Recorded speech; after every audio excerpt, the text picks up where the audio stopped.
do you think you're going to end up with much Harvick? Because I kind of want to play him, but the hard thing is like, is Larson going to do what he's been doing the last week, or is this maybe where Harvick could shine a little? I want to have a little bit of exposure to Harvick, and he's him and the next driver, William Byron, are great pivots off of a Larson domination.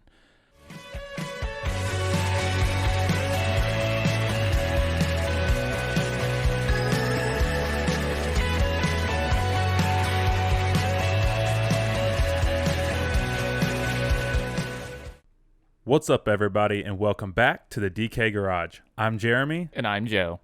Well, Joe, where do you want to start with Nashville? Because I thought it was one heck of a race. Well, we had a bunch of unanswered questions going in, and we got some answers. And one of the answers was Kyle Larson is still dominating. He led a lot of laps, was outstanding throughout, and if you didn't have him in lineups, it was really hard to cash. Yeah, it's basically the last 3-4 weeks or so with him. You've had to have him in your lineups. I still have not learned that lesson yet. Maybe this week I will, but we'll see how that progresses. I thought it was a great race overall, though. I don't know how you felt about it, but it seemed to me, even despite the stages, it really felt like an old school NASCAR race. Tons of guys had equipment issues, mostly brakes, lots of rotors, things, and brake pads getting shot out on the track, cutting people's tires down, Running stuff over. Yeah, one point something hit Bubba Wallace's roof. I was like, I mean, good grief.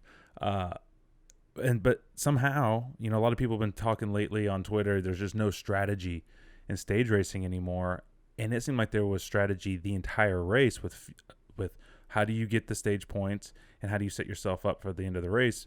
Because at the end of the day, it was still a fuel mileage race. Yeah, there was definitely strategy involved, and we thought it might be involved going into it.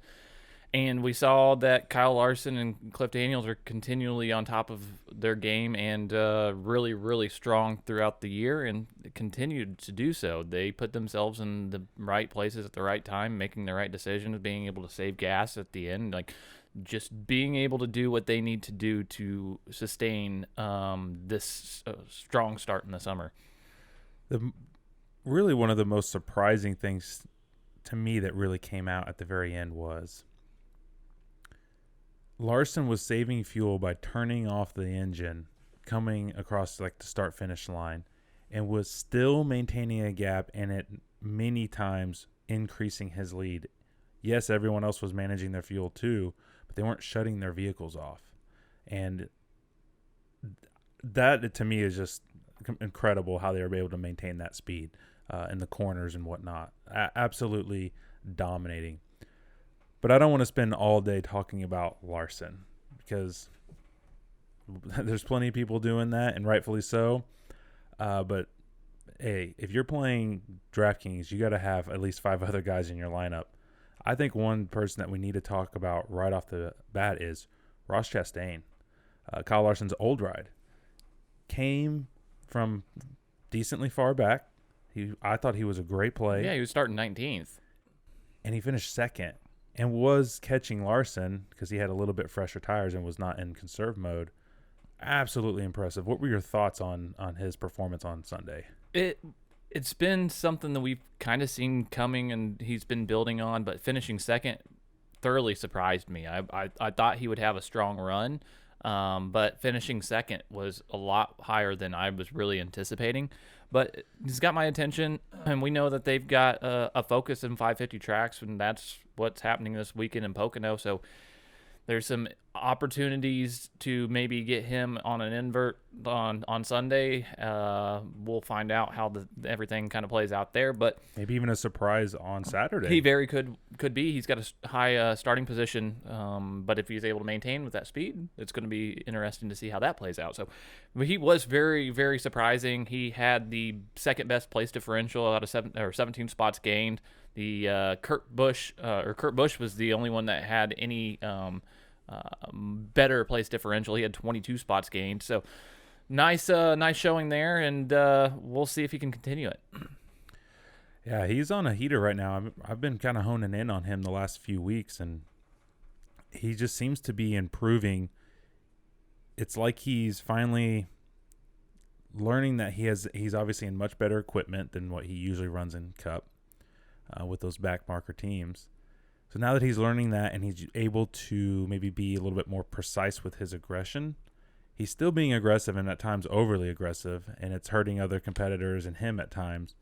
But I'd say the last 3 or 4 weeks, for the most part, he's been really dialed in, and he's been getting more out of that ride than I think that he probably should be, which is a good sign for Chip Ganassi. Yeah, he's picked in his times, I guess, to be more aggressive than others, and that's the thing I would be cautious about heading into this week is having such a high starting position and the nice, strong set of finishes being a little bit too overexposed, and then him getting in an aggressive situation and ending his day early. That's why I'm saying he might have a better shot on Sunday. Oh, absolutely. Absolutely. Who else was impressive to you, or what other storylines or just takeaways in general did you get from this past weekend? Well, it was cool to see Ricky Stenhouse in the mix too. He's another guy that is aggressive, and was cool to see this track kind of fit his style and their package, and he didn't mess it up. He had a decent starting position. I think he started 14th and ended up finishing 6th, so he got a top 10. He's been more consistent this year in the way he approaches things. He's still aggressive in nature and when he's driving, but he's getting a lot out of that car, and it's going to be interesting to see what he does this weekend at Pocono. It's a great style of track for this kind of racing, the style of racing he likes to bring. So we'll see how it plays out. Who's somebody that might have stood out that you noticed this weekend? Another guy that I was pretty high on as I was constructing lineups, I just liked the price point. Daniel Suarez. That team came in and they got another top 10, finished 7th. 15 place differential. I believe he made the optimal. Stenhouse did too. That's surprising. What you would have thought going into this past race. Yeah. But Suarez, what that team is doing is really impressive, being that it's their first year. And Suarez, at times in the past, I'd say kind of really blowing races himself. Sometimes, the team contributes to that too. But he was in top-tier equipment for several years and just never really, to me, capitalized on it. And to me, this year, he's really getting more out of that ride than he probably should. And that's only going to, I think, keep improving as they keep having these strong runs, keep bringing in better sponsors and getting that top-tier equipment. I mean, they're really going for it this year. I don't know if he's going to be a serious playoff contender, but if he can find his way in there, maybe get a win, that would be massive going into next year for that whole team. Yeah, it's going to be interesting to see how they are able to close out the season, if they're able to get a win potentially at some of these tracks. There's some road courses and things still to be that we still have yet to visit that he could shine, and we've seen him be consistent throughout the year at different types of tracks and in different packages. So it's going to be interesting to see if they can find their way into the mix and really accelerate into 2022. So there's a lot of drivers I think we could and probably should talk about. Obviously, Truex didn't really do what he was supposed to, but he was getting up there, but he had to make a late pit stop. I think for fuel it was, or maybe it was lug nuts. I think it was for fuel that really killed him. So that price tag that he had, that real nice PD that he had, really wasn't that great. Yeah, if you faded him last week, I did, and I'm kind of glad I did, because it wasn't pretty. They've been struggling in situations that aren't involving playoff tracks, and we've really seen that really shine in those situations on them. And Pocono really doesn't play in the mix either. So it's going to be interesting to see this week where they fall, if they come in and are competitive, or it's a back-to-back weekend or a back-to-back race weekend where they're struggling and it just can't put anything together. They weren't happy all day. It sounded like it didn't sound like they had the right setup from the start. So very concerning. It's concerning. But right now, if you're going to struggle, it's the time. You're not really losing anything that will help propel you in the playoffs. And I think if there is a time to struggle, like I said, this is the time to do it. Yeah, just because you're peaking right now, that does not mean you're going to just waltz right into the Final Four, the championship four. I mean, look what happened to Harvick last year. Hamlin was great. He did make the championship four, but he still didn't win the championship. And to me, wasn't that impressive throughout the playoffs. He just had a bunch of playoff points and decent enough finishes that he was able to get in there. There's obviously there's several guys we should probably talk about. There's one main guy that we need to talk about, but briefly, I just wanted to say most of the time when we give out our advice to you guys, we don't recommend punt plays. They're, in my opinion, are usually just that. I mean, they're junk. They're not worth it. So we didn't really recommend any last week. I think we told you to keep it, fairly higher up in the salary. I think maybe Briscoe or something like that was one of the lowest that we really recommended. But before the lock happened, I'm going around. I'm kind of checking out some other people's stuff, just seeing kind of getting a feel for where some of the ownership might be, who people are high on. And I got talked into playing Quinn Houff. I'm like, okay, math kind of checks out there. I mean, you can definitely fit some nice higher price guys. And if they're hit, awesome. You don't need Houff to do much at all. I'm like, okay, and we've seen him at times have some, not great finishes, but, around 30th place or so. So when you're starting last, like that's perfect. And he didn't even make it a full lap around the track. And I think his freaking wheel fell off. Don't play punt plays. I can't recommend that. That had to be a bad taste because you told me you were going to have some exposure to Houff, and I was like, well, it makes sense. You could have. He has nothing to risk with the price tag being 0, and if he crashes on the first lap, he's got 2 points. Yeah. But I love having exposure to guys that I am more confident in their ability to pass cars because of speed, their ability to stay out of people's way. But at the end of the day, I understand why some people would want to do that. I strongly advise against some of these punt plays because this is equipment that you have to be able to have money to be able to put on the racetrack, and some of these teams are just scraping by. They're stacking pennies and putting together something to show up and have a sponsor on it. And then the lower series, they start and park.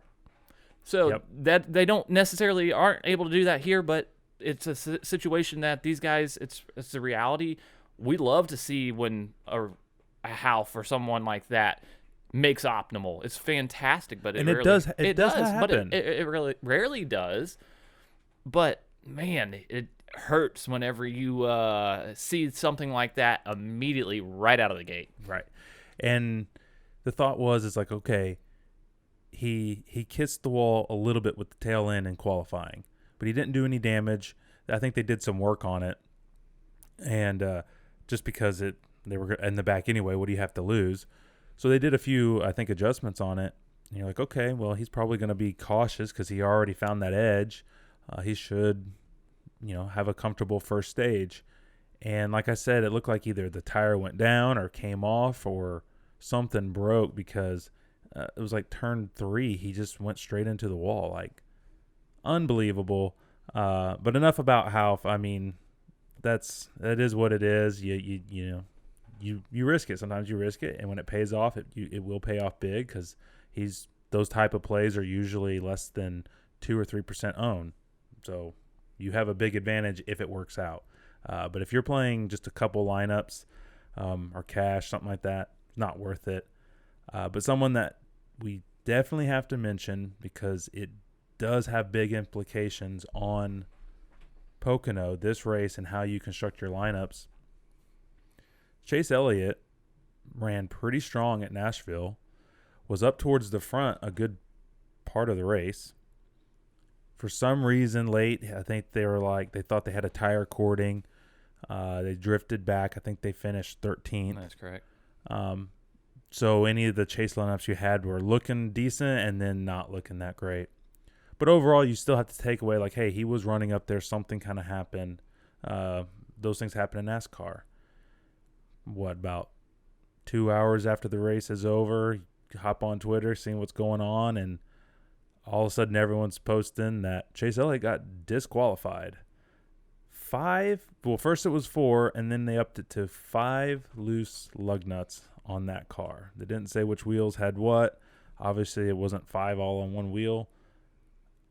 They lost the stage win, that playoff point that they got, all points, and their time was essentially disallowed. So I forget exactly off the top of my head where he's starting, but he's starting way in the back this week. What are your thoughts on the 9 team being disqualified? Yeah, and with that disqualification came 39th place finish, and then that in turn, now you're sitting here entering a doubleheader Pocono weekend that is all based on the NASCAR metric. So he is coming out of the gate 29th on Saturday for the first race, and it's going to be interesting to see how this mentality of Hendrick or him and his Hendrick stable, we've seen those guys be consistently strong. This is an opportunity for him to come out, pass a lot of cars, and reach value easily, but is it going to be a hiccup? Is it going to be like, how's he going to take this? He's still a young guy, but he is the former champion. He's been able to put these pieces together. We talked about, hey, when's the team going to start clicking? They looked at decent last week at times, but getting that 39th place finish doesn't help you in the point situation. There's a lot of repercussions that if they don't make it out of this weekend with 2 races, it's not going to be fun, but man, it's just it could put them in a weird spot. I mean, the thing is if Hamlin and Larson have a string of, a few bad weeks and he has strong weeks, he could potentially get that regular season championship. He doesn't have a lot of playoff points right now. Getting those extra 15 could really help his chances of making the championship 4. You have a little cushion there. But with this disqualification, that's really going to set him back. I got to imagine they're going to be pretty buttoned up from here on out, and this is when we kind of expect them kind of late summer to start picking it up and really flexing. They'll obviously have a great opportunity next week at another road course, but I think he needs to have a strong running in both Pocono races to really kind of juice that team back up, because I can only imagine the frustration of being on a team or with a guy who's won the last, 4 races if you count the All-Star race. That's got to put some internal pressure on, I would think. Yeah, it's going to be interesting, like we said, to see how the mentality of how they come out because of Kyle Larson's success. He's running away with this thing right now, but you talked about where we're at in the season. We've seen this kind of happen before where somebody last year, Kevin Harvick, jumped out and looked really dominant in the stretch or in a long stretch of the season, and then once we got to the playoffs, he wasn't there at the right time to really make anything out of it. Is Larson going to find himself in a very similar situation this year? And then Chase might be able to capitalize later on. There's so much stuff that's still ready to, or that we have to watch and see how it plays out. But these weeks, it's going to be interesting to see that all shape out. And then we haven't even mentioned the other 2 teammates, and specifically, in my opinion, William Byron. Yeah, I think he was given the 4th starting position. That's where he qualified. Unimproved adjustments, back to the tail end of the field for the start of the race. He finished 2nd, right? No, he finished 3rd. Oh, that's right. Chastain was 2nd. But the fact that he was able to race his way up there, and once he was up there, maintain it. He looked strong all day. That team is just clicking off top 5, top 10s left and right. I know he doesn't have the experience and the success that Larson and Elliott has had, but man, I think William Byron is potentially the most dangerous guy entering these playoffs if it kind of maintains where we're this current trajectory. Where we're at right now, he is in a great position, and he's been very consistent at every style of track, at every package. there hasn't really been anything that you can point to and be like, hey, there's a couple races even early in the season that we could look at Larson. There's not much we can look at and say William Byron really had some opportunities here and missed it. And that's saying something. He's been more consistent over the season, and on playoff tracks, that too, I think, might give him a slight edge when we do come into playoffs. But we still have a lot of racing until then. I think his worst race so far has been Sonoma, and that's just because he I think it was somebody else's mess. I mean, he was racing hard. He was running good. It wasn't like he was a bad performance there. Yeah, I think he's going to be real dangerous when playoff time comes because he's been pretty good on those style tracks. He's been, I'd say, good in both packages. It could be dangerous. Is there any other driver or anything else you wanted to talk about in Nashville before we kind of move on to this busy weekend we have ahead of us? Oh, I was just excited to see a different track on the schedule again. It was fun to kind of see the old school style of racing, which you alluded to earlier. It really did feel kind of like a throwback race. There were parts flying everywhere. It was just entertaining. And I think that I would like to see them come back and maintain something there because you've got a nice different feel and style of racing that we haven't got really this season. So I was excited to see it. I think they have a 4-year agreement already. So I'm pretty sure they will be back next year, which will be interesting to see how the new cars perform on this track. I don't think we might get some excitement in different ways, but I think overall it was a success. I did hear some more issues with the concessions and lack of being able to take coolers in. That's something that I think NASCAR strongly needs to address and fix ASAP because in the summer months where some of these tracks are going to, that's not good. That's not a good look. But other than that, I thought the racing was great. How did you feel about the switch to NBC? It always, to me, seems kind of like you get a lot of momentum with this broadcast and this whole team and how they cover the race, and then completely different style. I mean, not completely different, but I mean, you know what I'm saying. Yeah, it was interesting. It's to me, the way that NASCAR is covered differently than most racing, and you and I have talked about that at times, and I think it's something that we're probably going to see some changes, especially with Jeff Gordon out of the mix. There's going to be some changes going on across platforms now, especially as we get into this next-gen car. I think the way broadcasts are approached potentially could change. We'll see if it happens. But Rick Allen and the crew of drivers there at NBC, they provide a little bit of entertainment value along with the race, and good insight, good knowledge. I feel like it's solid perspective, and you get the excitement of Dale Jr. At times, which is always fun. I've been a big fan of Dale Jr. since I was a kid, so seeing him in the booth never not exciting for me. But yeah, it's fun to have a different perspective, a different group of guys. It's going to take a little bit of time to get used to them calling the race after hearing Jeff Gordon and Boyer and old Mike Joy do it for the first half of the season. What's your thoughts? Yeah, I thought overall, I mean, I see pros and cons really to both. I think some have their strengths, they have their weaknesses. I feel like they usually do a pretty good job of addressing those as their portion of the season progresses. It's never perfect.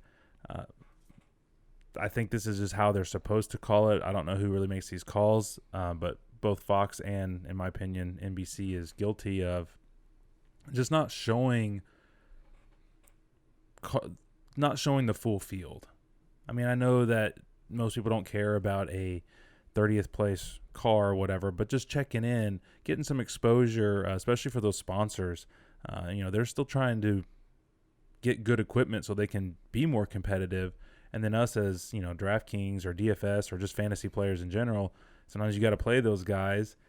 You want to kind of know what's going on besides just always just doing the little scanner on the side. Yeah, exactly. And I know there are people this weekend that would have loved to tune in and see the Ripper Magoo car sitting there from Bob Menery. He Yep. paid money to have his car plastered with all sorts of fun quotes and things, and they didn't show it on the broadcast very much. And it's one of those things that he's got a huge audience that he's impactful over, and they wanted to see that. And if we were able to have the entertainment value that, like, say, F1 or some of those sports have, even Indy, they go through the field a lot more, show some of these battles that are going on, and it just allows you to have a better understanding of who is racing who, and it does add an opportunity for some of these lower tiers to have some more additional sponsor time. It's obviously a little easier to cover those because there's 20 to 25 vehicles or cars in those races, so not as many people to cover. But also those races aren't as long. And Nashville was really a long race. I was surprised. I was like, oh wow, they're already they're starting the third stage. Okay, this is going good. It was the start of the second stage. I was like, oh crap, wow, this is a long race. So there's plenty of time to share a little love to those, teams that are, not up there performing each and every week. Give those sponsors some love, and then, kind of let this other side of that fan get the perspective of like, okay, he started here, he's up to here. Okay, cool. Again, just to show them around. That's not a Fox is better, NBC is better. Neither one of them really do it. Hopefully that'll change in the years to come. But I thought overall NBC is there. They got a good group of, pit road reporters, the booth, everyone else who kind of throws in their insights. I thought it was pretty good overall. But it's always a change, and so you got to get used to it. Yep, but with that, I guess we're on to Pocono. This is something I'm kind of excited about, kind of a normal-ish week to start with. We've got the podcast that we're doing, and then we'll be able to do our race day rundown and have our race guide and kind of have a little bit of normalcy going into Saturday, and then we have something to follow up with come Sunday because it is a doubleheader. Yeah, we have a really busy weekend ahead of us to provide all this content and watch the race and deal with other stuff that you just have to deal with in life. But yeah, this weekend really is pretty much all about NASCAR. We obviously also have a truck race on Saturday. I think the Xfinity's running on Sunday. There's a lot of action happening at Pocono. Would be a great experience if you're at the track, especially if you get a full weekend pass. I mean, that's a lot of racing. It's been on my bucket list to go up there and do a camping trip because I remember growing up and playing NASCAR Thunder, having all the trees around and everything. Man, it just seemed like it was a cool track, and being the Tricky Triangle, I've always wanted to go visit. Yeah, very unique track. I mean, it's a triangle. There's no other triangle on the schedule, and it's a big track. 2.5 miles, I believe. And each corner is like designed after different specific tracks. I know one of them is Indy. I forget what the other two are, but like for the the oval Indy, fantastic place. But to be honest, in the past few years, not always the best, most exciting racing. I'm hoping with some of the tweaks they've made to the packages over the last few years, I hope we get to see a little bit more action.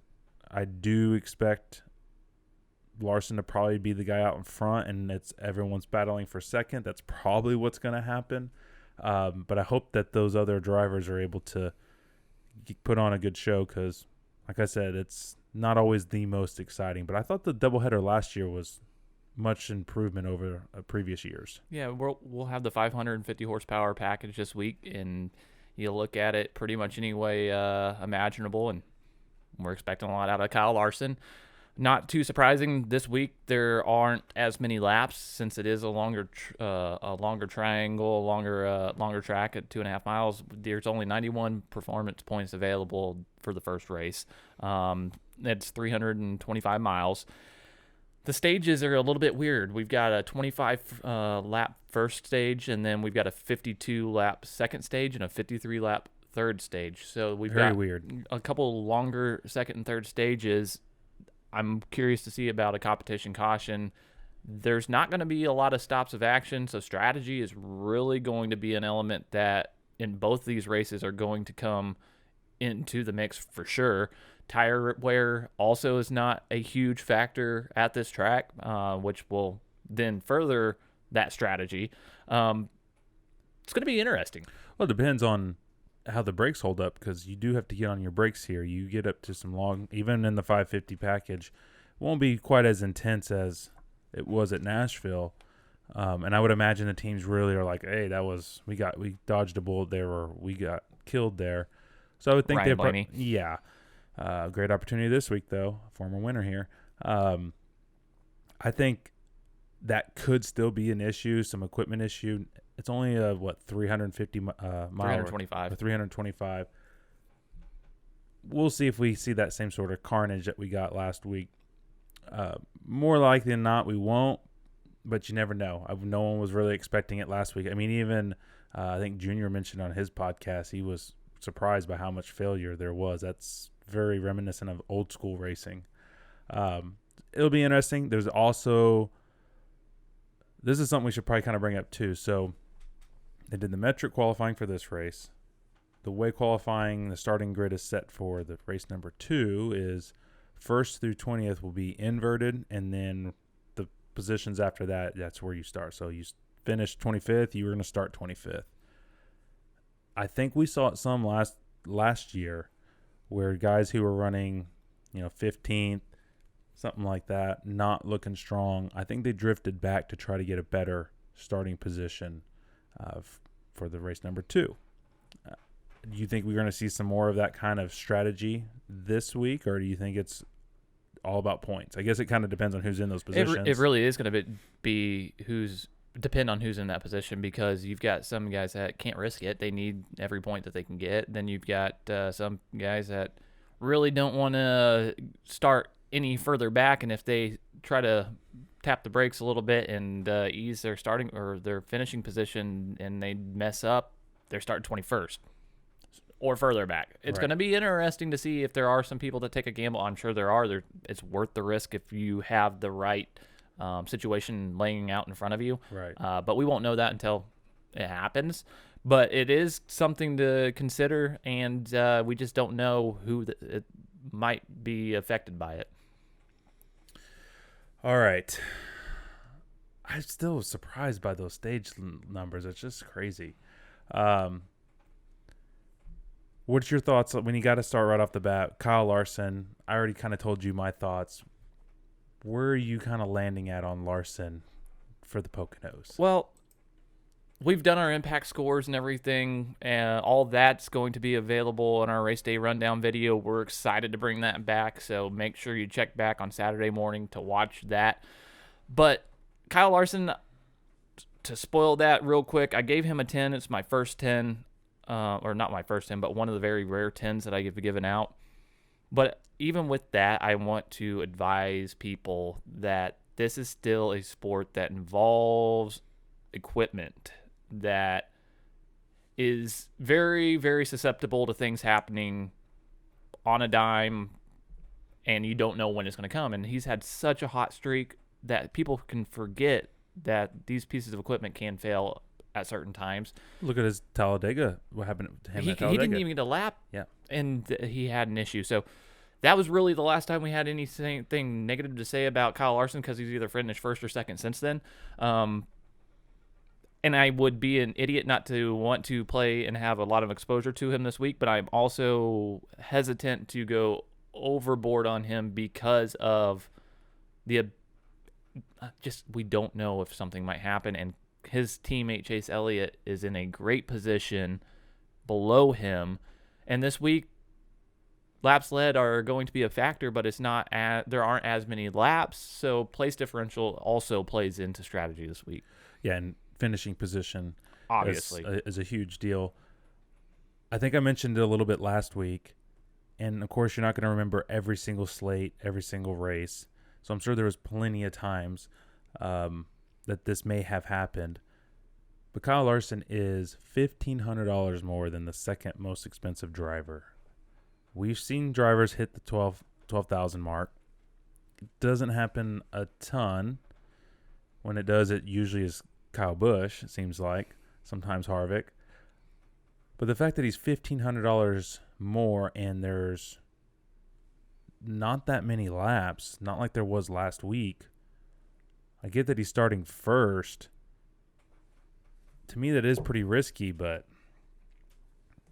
can't deny the recent performance.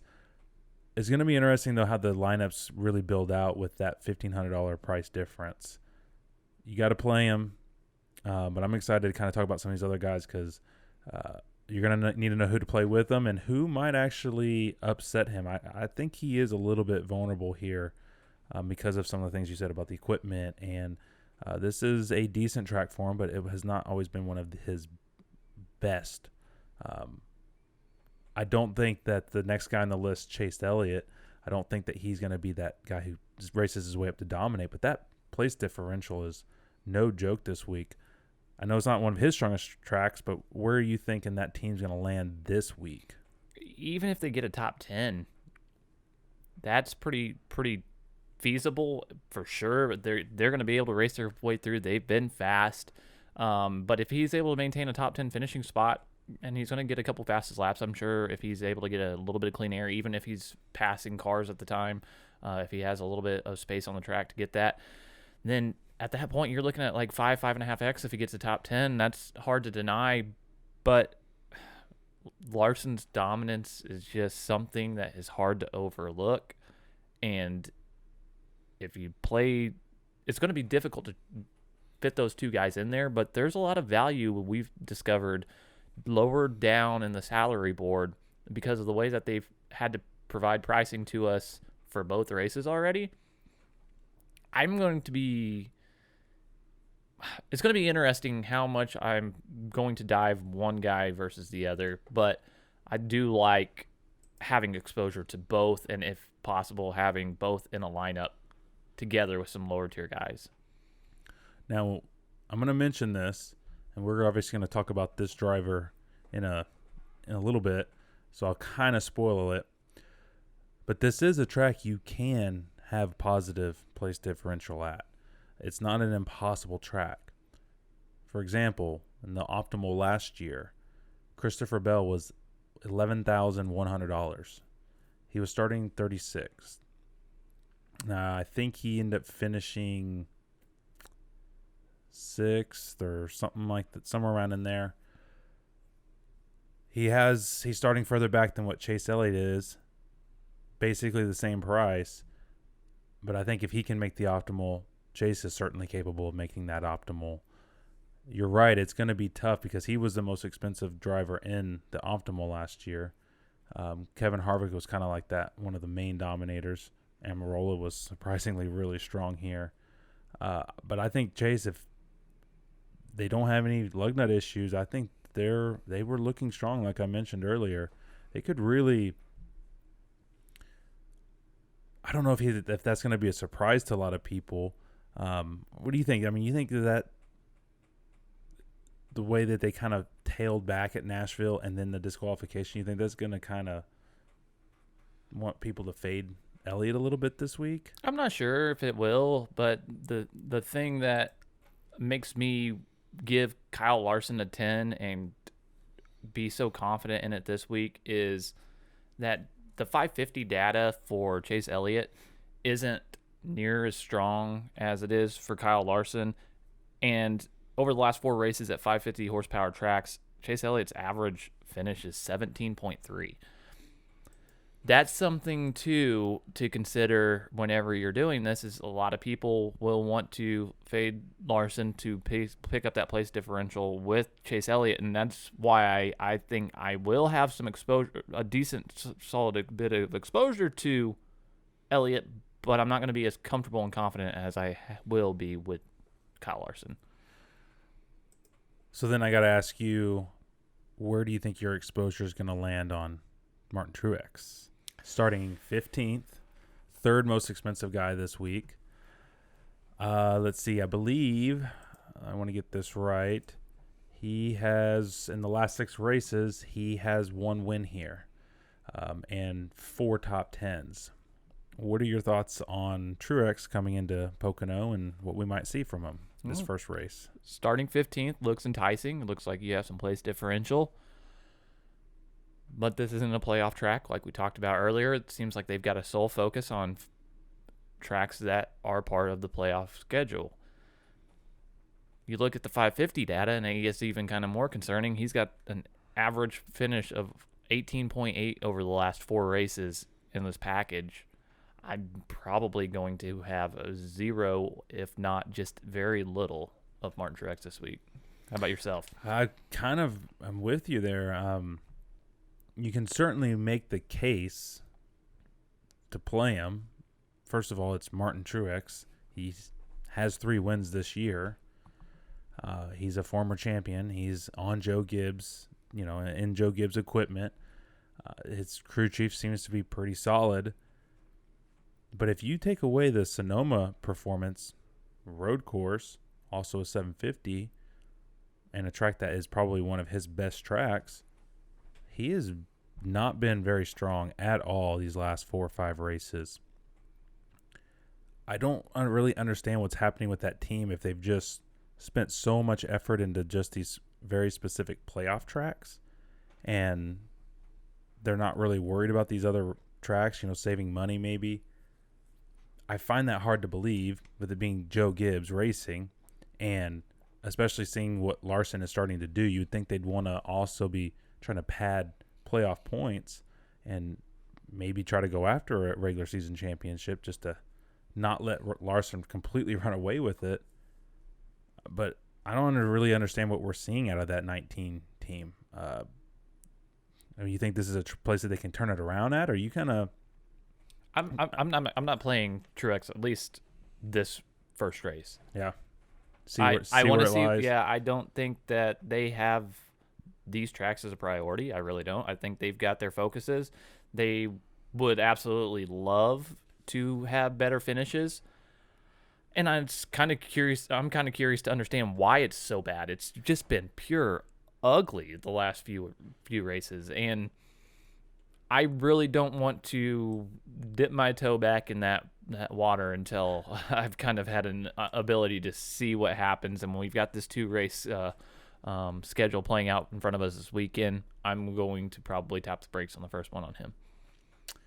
Someone I know you are hitting the gas on, you're all over. And I think everyone should be strongly considering playing him. I can understand a little hesitation, but when you're starting 27th and your name's Ryan Blaney and you're in Penske equipment, you should finish higher than 27th. Yeah, and he's in that position because of the brake failure last week. He ran straight into the wall after that failure and ruined his day. Finished poorly, and due to the metrics, he's starting further back in the field for us, and he does have a win this year and is somebody at 550 tracks that is in the top 5 of driver rating. I think he's somebody we have to pay attention to with that place differential alone. He offers a discount from Chase Elliott, who talked about not having some of the 550 data that Ryan Blaney has. And all of this data that we're talking about is available in our Garage Thoughts. If you want to go check it out, we've got a lot of information there on our Patreon in that Garage Thoughts section that helps you kind of follow along with us. It's free, so check that out. Ryan Blaney is in a position, I think, this week to kind of really potentially maybe have a stronger finish than some people anticipate. Potentially. Like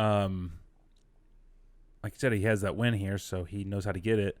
Well, I guess you didn't mention it was here, but he does have a win at this track, but he was in Wood Brothers equipment. But the one thing that is good because of his starting position is his average finish is 12.3, but the bad thing is his average is 12.3. You're going to need him to probably get a little bit higher than that to really be worth it because of the price tag. 2 top 10s in the last 6, so he can still get inside that. He is a threat. But I'd say Penske overall to me, albeit these have been at a lot of 750s here recently, they really haven't been impressive. Brad has almost like all but disappeared. Logano's had times where he's looked good and then drifted back. Completely kind of wrecked a lot of my lineups at Nashville. That was surprising. We don't really know what we would have ended up with Blaney if he didn't have the part failure, but I haven't really seen any of the Penske guys look that strong. So to me, there's a little bit of caution, but not at that. That starting position is just a little too juicy to say, yeah, don't play Blaney because this, and this. He's still one of the top best drivers, Yeah, absolutely. I think we've got him as one of our green flags in our race guide this week in the driver spotlight section. So he's somebody we are expecting to see a little bit out of. The next guy to talk about is Kyle Busch, I think, starting 5th. He's in an interesting position. He's been fairly consistent as of late, and somebody that right there with that price tag could have himself a day. Early on in Nashville, I thought he was going to be maybe the only guy who could contend with Larson. He was up front, but ended up having just a horrible day. For whatever reason, that car started off decent, qualified second, and it was just a horrible day. A lot of good sound bites on his radio, but not a good day for performance or for your lineups. I don't think we see that at Pocono. I'd be very surprised. I mean, just this stat alone to me is just like, this should be good for all of Joe Gibbs Racing. In the last 6 races, they have 5 of those wins, and Harvick has the other one. It's been a very strong track for Joe Gibbs overall, and Kyle Busch does have 2 of those wins, 4 top 5s, 5 top 10s, 9.5 average finish. He's been really, really strong here. I don't think he has... I don't know. I mean, maybe he does have something for Larson at this track. He could, because he does have the second best driver rating in this setup, and it's not very far behind Kyle Larson. And he does have more top 5s than Kyle Larson in the last 4 races here, in this package, in the 550 package. So if there is an opportunity for somebody to upset Kyle Larson, I think it's Kyle Busch, potentially. And him starting 5th gives you a leg up on place differential. So there are reasons to play him. I want exposure. I feel confident in playing him now in this stretch more so than I did earlier on in the season for sure. And to me, the biggest issue with Kyle Busch this week is because he's starting 5th, he's got a good opportunity to get out front or maintain good track position. But if they don't come with the right setup, and we've seen that been kind of the thing that's hurt Kyle Busch the most over the last year and a half, is just not being able to show up to the track, get the practice, and get that really, that qualifying spot that they want. That is still a risk, but I'm with you. I think Kyle Busch has a strong day. I think his teammate, Denny Hamlin, with that 10th starting spot, I think he's in a really good spot this week. Was really disappointing me for most of the race at Nashville, and then end up disappointing me at the very end because he had to come in for fuel because he was like a lap short. But he did race his way up into the top 5. Was never looked great, but hey, you race your way up to the top 5. That means you still have some speed. I think this could be another good week to capitalize on the guy who has been one of the best drivers, according to driver rating, all year long. He's only had a few subpar performances. What are your thoughts on Hamlin this week? We talked about Gibbs' dominance. We talked about his teammate Kyle Busch already.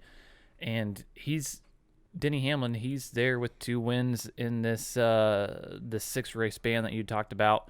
And he has the most active wins by a driver here at this track with 6. Very, very, very strong here. I remember watching him get his first career win here, and he had no experience here, and he had learned it on a video game. And I was like, Mom, see, I can drive. I can do this. But that was before the simulators and everything were a huge deal, and he was one of the guys that really brought that on and was really able to take advantage of technology. And he proved it then, and he's continued to prove that he's been a strong driver, and this is one of his favorite tracks. So I think I would anticipate him having a decent day. The 550 data is not as strong as we've seen from his perspective as we have seen from the 750, or him in the 750 equipment, but it's still very, very strong. He does offer some place differential that some of these other guys don't have too. So I do like having some solid exposure to Hamlin this week. Where do you think you're going to land on Brad? Brad being priced just under Denny, having 8 more spots worth the place differential. I think he's starting 18th. The lack of consistency I've seen with them as of late is concerning, but he's decent here at Pocono. He's not the greatest. Could be just another kind of subpar day, but him and 550 equipment is something that you might want to pay attention to. He does have top 10 speed typically.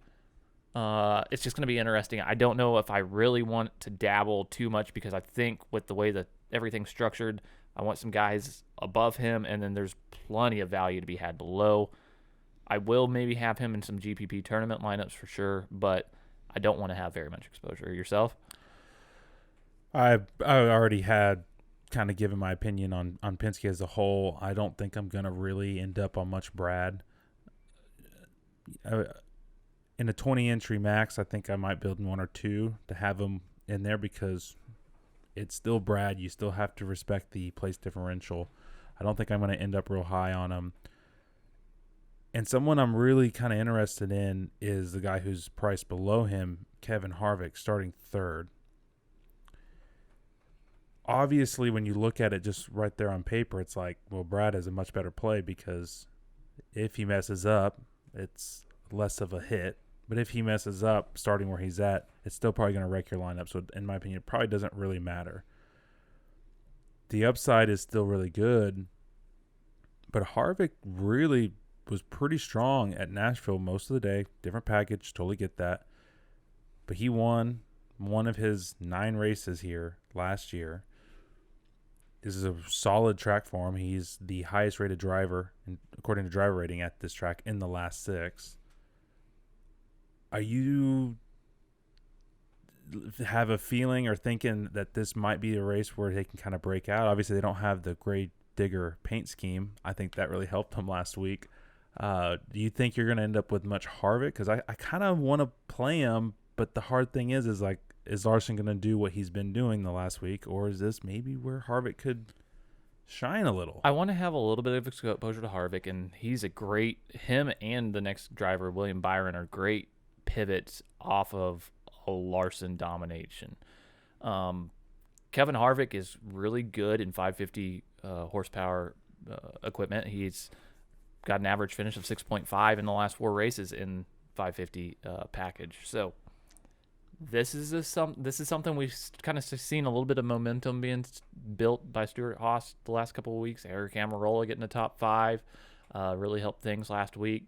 Briscoe and Custer were running pretty strong at points throughout that race. They had some issues and finished pretty far back.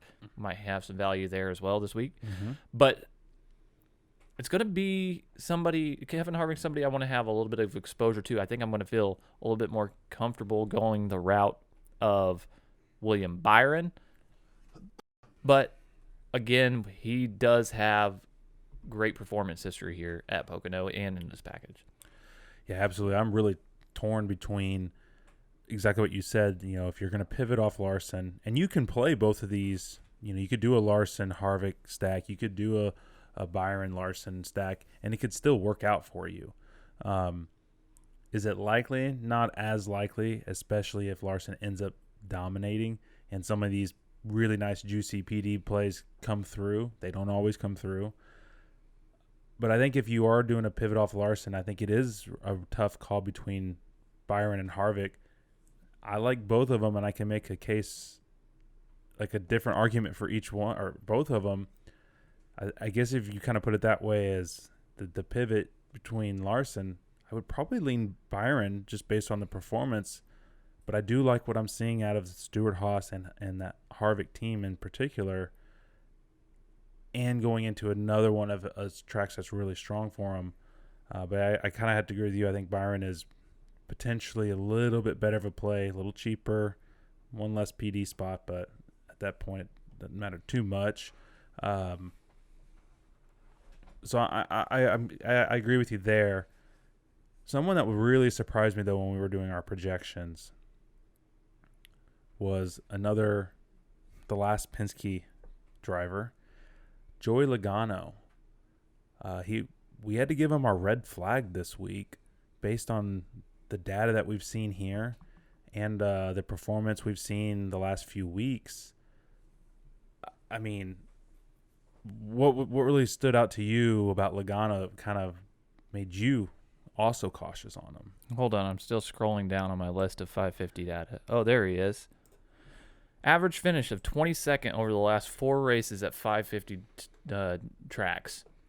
Very, very poor in this equipment. It's something we've kind of seen and paid attention to as the season's progressed, and we're at a point where I think it's time we warn people that, hey, this is not a time to play him. We thought he was in a decent position last week, and he could have panned out, and it just didn't come to fruition. But this week, I see the writing on the wall. This first race, at least, is not going to be something I want to have any exposure to Joey Logano. So to pair with the last 4 races that you just talked about, the last 6 races at Pocono, he's the 12th ranked driver according to driver rating. So you stack the poor performance in 550s with subpar performance at Pocono. I think that's why we had to come to the conclusion that he was a red flag. I mean, we wanted to go yellow just because it's Joey Logano and he's still in a Penske car. I mean, he still is a threat. But we had to give that to somebody else because it's just like there's just hardly any argument to be made to play Logano this week other than just the fact that, hey, it's Joey Logano and he's one of the top drivers in the series. Other than that, I can't really make a good argument to play him. Yeah, there's not much with that price tag and the guys right around him. This is no man's land in my opinion. I think from Joey Logano down to Christopher Bell, those guys are really similar plays that don't have a lot of upside, and it's going to be interesting. Like, I could see in a scenario where Christopher Bell plays out more so than a Kurt Busch or an Alex Bowman. Look at his stats last year. Y'all check out what he did the finishes last year. He told you he made one optimal, but he was starting like 36, so keep that in mind too. But the 550 data is not necessarily there to support Christopher Bell. It's going to be this year. So it's going to be interesting to see that. I think the next guy that I'm really going to be looking at to want to roster throughout my lineups, potentially offering some solid place differential, would be Chris Buescher. I think he's in a position this week to really surprise. That price tag of $8,000 is probably going to be like, why am I paying $8,000 for Chris Buescher? And he could go under own. I am all over him this week because he's somebody I feel will go under owned, and his 550 data is really strong. He's averaged an 11th place finish over the last 4 races at 550 horsepower tracks. He does have a win at Pocono. I think it was a rain shortened if I remember correctly, but he does have a win here. And he's just somebody that this year has found way more consistency than we've been accustomed to, and really been somebody I've enjoyed having some exposure to in the right race environments and right settings, and I think has been a difference maker in some of my big wins this year. And I think I'm going to go back to that well this week with Chris Buescher. I am in complete agreement about Chris Buescher. You mentioned the ownership. I think that will probably be a little lower because of the $8,000 price tag. I think there are a lot of other good drivers on the slate below him that you can make just as good of an argument for. I don't know if I'm quite as enthusiastic to play Chris Buescher because of that price tag as you are, but I understand jumping on that the opportunity to play him probably much lower owned than he should be. I think we have him. We have him ranked out at the same. I'd probably be on the lower side. You obviously seem to be on the higher side, but I think my kind of similar play to that, and also maybe a good pivot off of Chris Busher would be Matty D. He's getting a 21st starting spot. He didn't have a great run at Nashville, but that's because they lost like a valve early on. But before that, he was really actually he had raced his way up into the top 10, I believe. Was looking really good. I'm like, oh shoot, I only have like one or two lineups with him. Obviously, that went in my favor. But he has some really – he had to end up having really decent runs here last year. I was trying to find the data. I couldn't get it in time. But he had strong runs in in Wood Brothers equipment last year at Pocono. Been decent on that 550 package. I think this could be a really good week to play Matty D. You know, maybe tame it down just a little bit because they have been inconsistent this year. Where are you kind of landing on Matty D? Yeah, he's somebody in 550 horsepower package that has been averaging a top 10 the last 4 races, so they have had some consistency. They did look strong early last week with the new pit crew or the new crew chief, so that was a good sign. Unfortunately, their day ended early, but I think he's going to be in an interesting spot with some place differential to be gained. I want to have some exposure to him for sure because I think this little grouping from Matty D really down to Ryan Preece is really going to be where a lot of people are going to go for place differential. And so real quick, 13th and 6th, those were his finishing positions last year.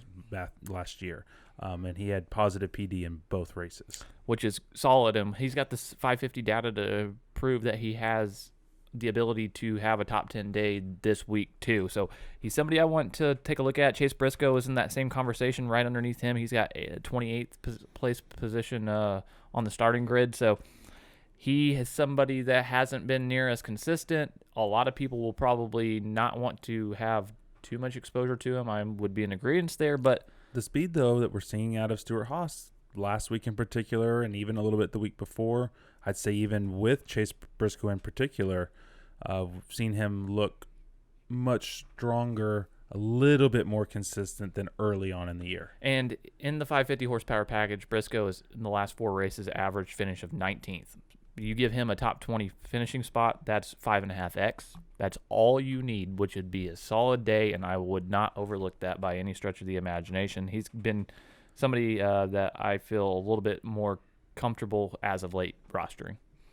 Who's one of the next guys that you're targeting as we kind of wrap up this episode? Eric Jones is somebody I think has found himself $6,400, 22nd. He's somebody that has got strong Pocono data for sure. The 550 data is not as strong, but he knows how to get away around this track. He knows how to pass here. Restarts are a big part. He's a pretty strong restarter. I like the ability to have him with some place differential at $6,400 this week. I feel strong about that. I like Eric Jones a lot too. It's obviously in that equipment, you know, you're not going to get the same, or you're not as likely to get the same performance out of him as you got last year in the Joe Gibbs equipment. But I'd say even Eric Jones just seems to be like, he's like a driver that he just gets more out of the car at tracks that he's good at. We saw it at Darlington. Now, I know he didn't get quite the finish because of a late tire issue. He had to come into pit late in the race, but he was exceeding my expectations, and I had fairly high expectations for him in that race because of his performance at Darlington. So the fact that he has good performance here, and the team is not terrible, you know, you give him right at a 15th place finish, you're looking at potentially another 5.5x play. And I think that there's even some upside from that. Not too much more. I don't see him contending top 5, but some pit strategy, fuel strategy, if they play it right, you know, he could be right around that 10th place finishing position, and that would be really good at $6,400. And we saw him win in the Xfinity Series here too, so that's another strong point for him. I think Cole Custer and Ryan Preece are going to be in the conversation too because of place differential, especially Ryan Preece starting 31st. Those guys are in great spots. The 550 data for Priest was pretty strong too. Cole Custer has just been very difficult for me to want to roster. Yeah, but like I said, it seems like Stuart Haas is getting a little bit quicker. I don't think I'm going to land much on Custer. If I'm playing someone around that, I'm probably going Jones, probably going Priest. Another guy that really kind of pissed me off, honestly, was Bubba Wallace last week. I don't normally play Bubba Wallace, and most of the time we don't see him in that favorable position from a DraftKings perspective. Last week I thought we had it. Kind of looked like it there for a little bit, but really not much of the day. He wasn't impressive. Obviously, I already mentioned that he had something hit the roof of his car. I don't know, kind of typical kind of Bubba Wallace race, I guess, when you kind of listen to how the team was talking about it and whatnot.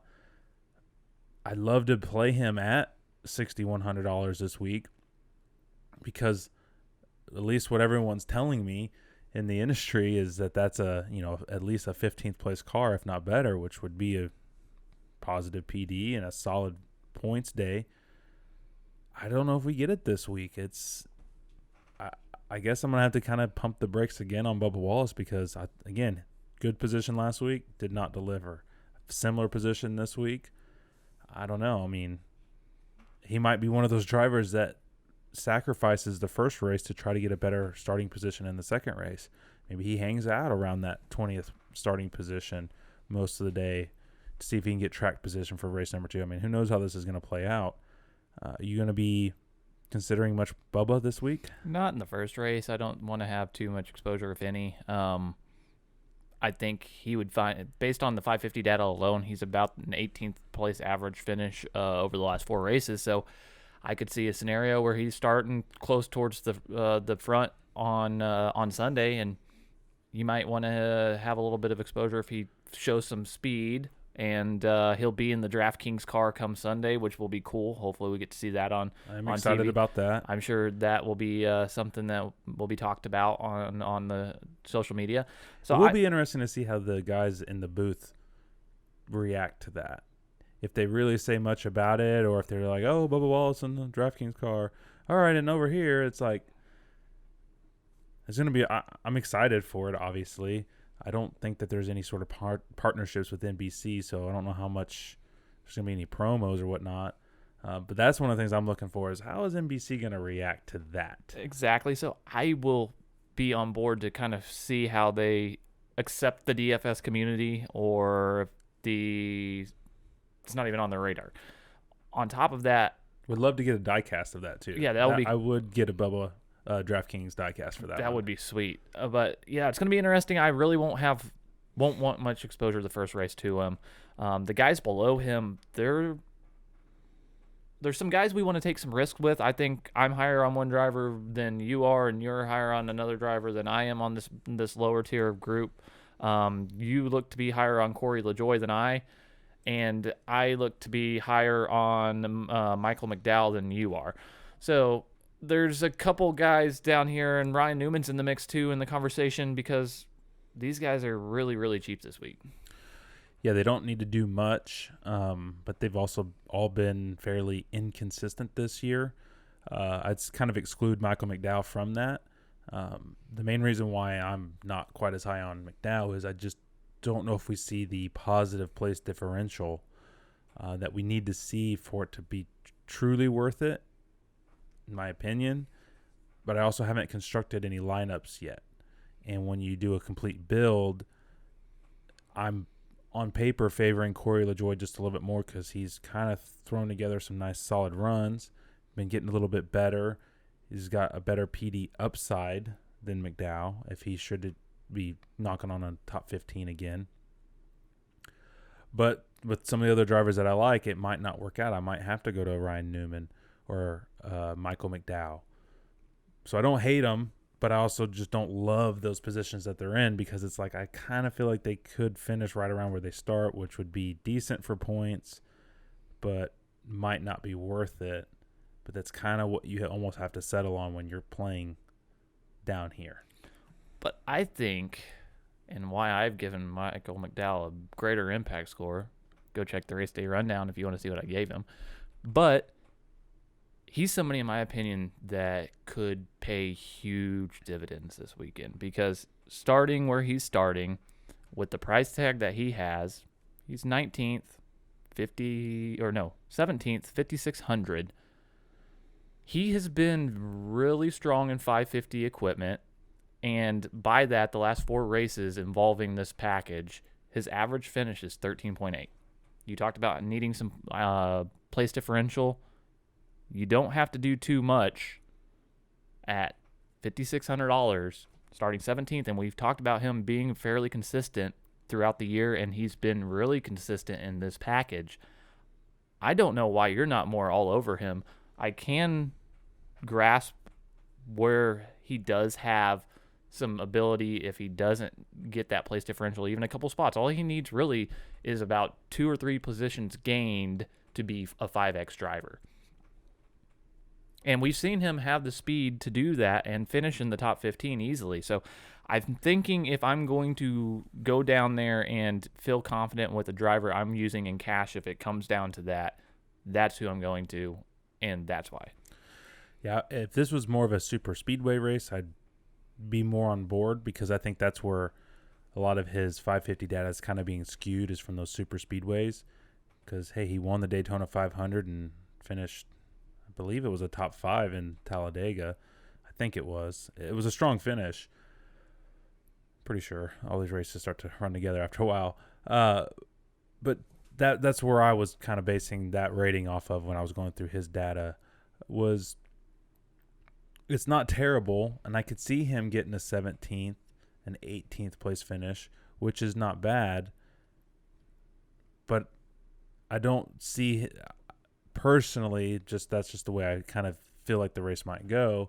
I think he could be another one of those drivers who maybe tries to race his way up there, can't quite get it, and maybe hangs back just a little bit, tries to attack it in the second race. There's a lot of ways this race can unfold with the fuel strategy and whatnot. I would not fault any of you guys, for playing McDowell at all, but that's kind of my hesitation on him. I think you might be able to get just as much points easier with a Corey LaJoie, maybe even a Justin Haley, only because Justin Haley's starting 34th. Not much more expensive. Ryan Newman's got a couple extra PD. For whatever reason, Anthony Alfredo has shown more speed the last few races. He could have a few things go his way. I would probably still lean McDowell in a head-to-head.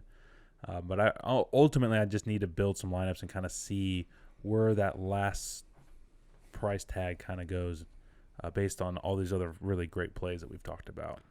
And if Jeremy swayed you to wrap up this conversation, I am going to tell you, Michael McDowell over the entire season, his average finish is 16.7.